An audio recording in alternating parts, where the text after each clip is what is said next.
I've trained more in the last week than Mick Foley's trained in 30 years.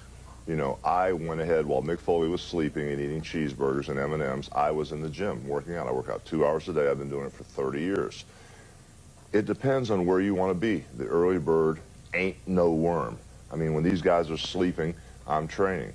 When these guys are driving at night sometimes and partying, whatever, I'll go back home and I'll train. It all depends on how much respect you have for yourself. Now, nothing against Mick Foley.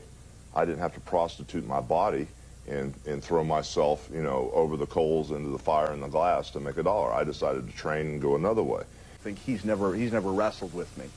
I think if you ask guys like The Rock and guys like Stone Cold, if I was in shape when I wrestled them, if you ask Shawn Michaels, was I in shape when I put in 27 minutes with him in 1996, I think they'd say I was in deceptively good shape. I'm not trying to excuse myself, because part of the reason I retired earlier than I should have is all the damage that the extra weight may have done to my knees and back, and that cost me.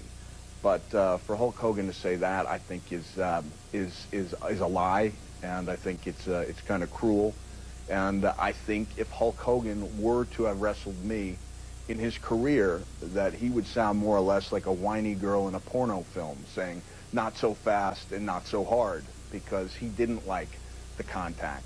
So the reason I'm out early and he's around there when he's 49 years old is because I put out and I gave people their money's worth. He did in a different way. He was a great entertainer. But at the same time, you didn't have to apologize to your friends for watching a Mick Foley match. And sometimes, I know when I was on the Larry King show and they were watching Hulk in action, it was embarrassing for me to be considered to be in that same profession as he was, because his stuff was so obviously weak. So, and I'm taking that out. It's a little aggression that I wouldn't normally say, but yeah, that's pretty brutal stuff for a guy of his magnitude.